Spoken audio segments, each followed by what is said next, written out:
This is Audible. Audible Originals presents A Chance Encounter, written by J.P. Pomeray, performed by Maddie McRae.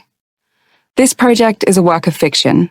Names, characters, companies, and events are either the product of the author's imagination or are used fictitiously.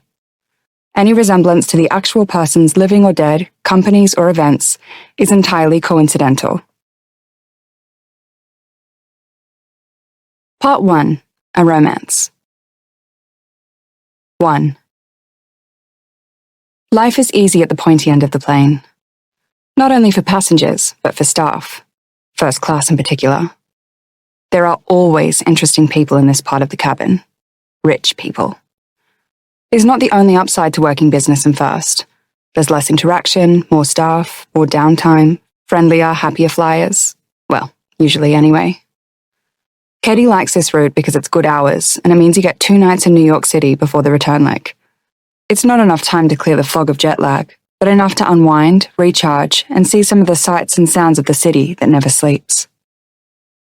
One of the attendants in economy, Tamara, has promised to take her out to a couple of bars to help her get over a recent breakup. A drunk lies rosy-cheeked in 2F, Mr. Blake. He climbed onto the plane dragging a fug of liquor. Katie supposes he'd been in the airport lounge loading up on Chivas Regal as he waited for the flight because that was the first thing he ordered when he sat down. It's been 4 hours since then and he hasn't stopped drinking. Just my luck. He's traveling solo too. No wife to tell him to slow down, no friends to call him a drunk. He's tried to start conversations with other passengers. Most simply close their blinds to block him out. There are 3 unwritten rules for first-class flight attendants. 1, give the passengers everything they want. Food, more food, booze, travel tips for the destination, a smile or a laugh. Keep them happy and you'll keep your place. 2, manage those who pass through the cabin. Economy and business passengers should not mingle in first class, even if they know someone up here. This includes when the plane lands. First class board first, eat first, sleep best, and they do not interact with the travelers at the back. 3, good or bad news must always be delivered with a smile. A departure delay, more time in the lounge. A delay in the sky, let me top up your champagne and don't worry, we will make sure you're on your connecting flight.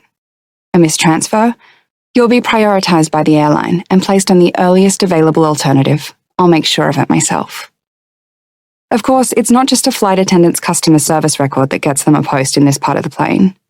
You have to be really, really good. And more often than not, really, really good looking. Take Janelle, her colleague today in first. It's plain to see why she is here. She isn't charismatic, but she is 6 feet tall and as hot and intimidating as prime Carly Kloss. She wears 3.5 carats of flawless diamond on her ring finger, having met a hedge fund manager on this very flight 12 months ago. The dream. It is for many in this job.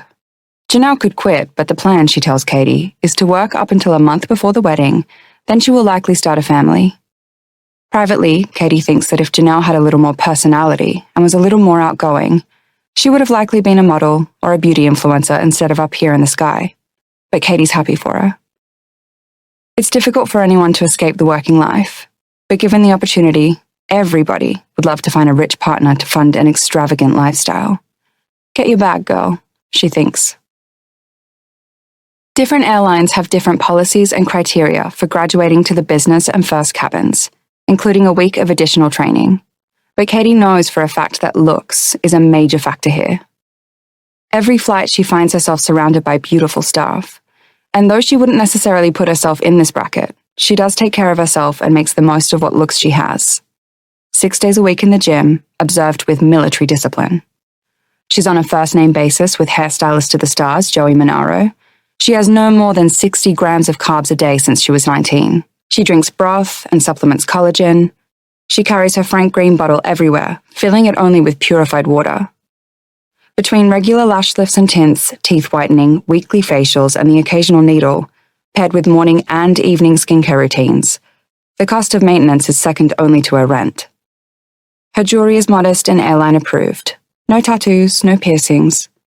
The most beautiful thing a woman can wear is a smile, a passenger told her once.